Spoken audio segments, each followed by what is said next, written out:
ladies and gentlemen, you know that's how I always start it. Okay, welcome to day 2, reading with Cameo.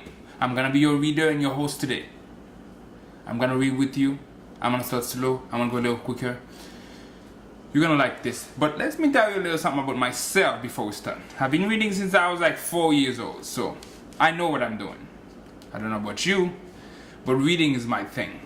I remember when I was growing up, we used to have competition or contest as far as who can read the fastest. Of course, that's not always a good thing, because I've had places and issues where I'm speaking somewhere and the people say that I speak too quickly. So that's why I'm gonna slow it down for you a little bit, because you know, they say the brain registers and understands word quickly, should I say.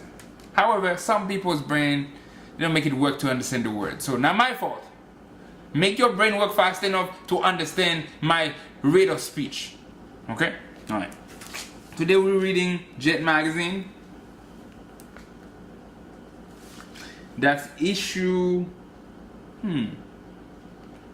Okay, that's the issue of June 2nd, 2014.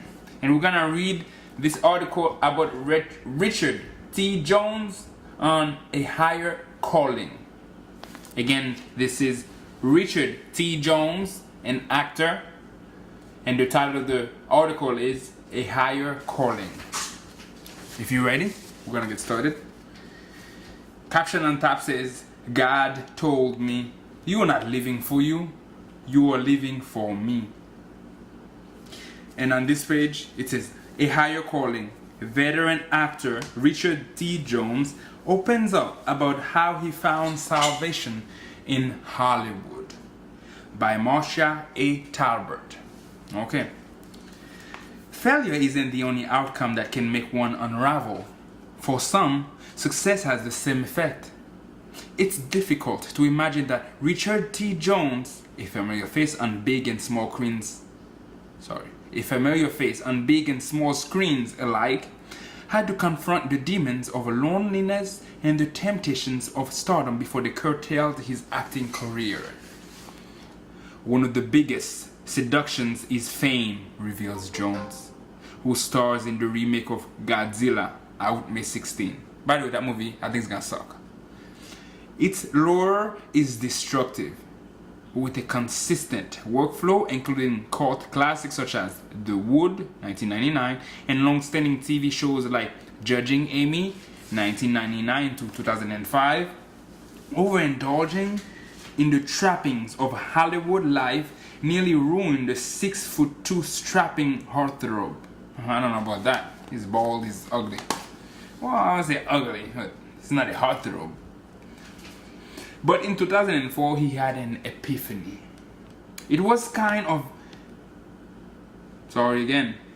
I was kind of in this dark place at the time. It felt like I was going off a cliff, the 42-year-old shares with Jet. God showed me when I wasn't looking for him. I'm doing this bad today. But bear with me. That's why there is clipping to take things out. I was kind of in this dark place at the time. It felt like I was going off of the cliff, the 42-year-old shares with Jet. God showed up when I wasn't looking for him. I was sitting in a hotel room and suddenly my life was shown to me in a blank. In that moment, Jones understood the transformation that he needed to make. God told me, you're not living for you, you are living for me. It was the message the actor needed.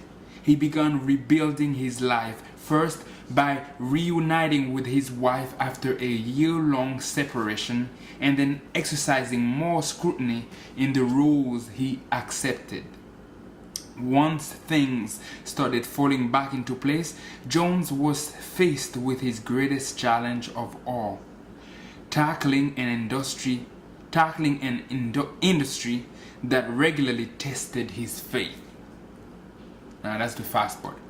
The California native's first professional hurdle came with a part in Tyler Perry's Why Did I Get Married, 2007. Unfamiliar with Perry's body of work, he initially declined the opportunity. I told God, if they call back and offer certain conditions, I would know it's a sign from you. Within 5 minutes, it didn't match to what I wanted, recalls Jones, who admits portraying the neglectful husband of Jill Scott's character in the film was a not-so-friendly reminder of his former self. Now, with his spiritual base on track, the father of 4 has come to terms with playing the villain. I don't mind being the bad guy as long as the movie is not glorifying bad behavior. The end. I hope you enjoyed this reading, and unfortunately I had to stumble over a few words, but thank you for watching Reading with Cameo today. And you ladies, I am a heartthrob, but unfortunately for you, I'm married. Too bad. Until next time, keep up reading with Cameo. Have a good one.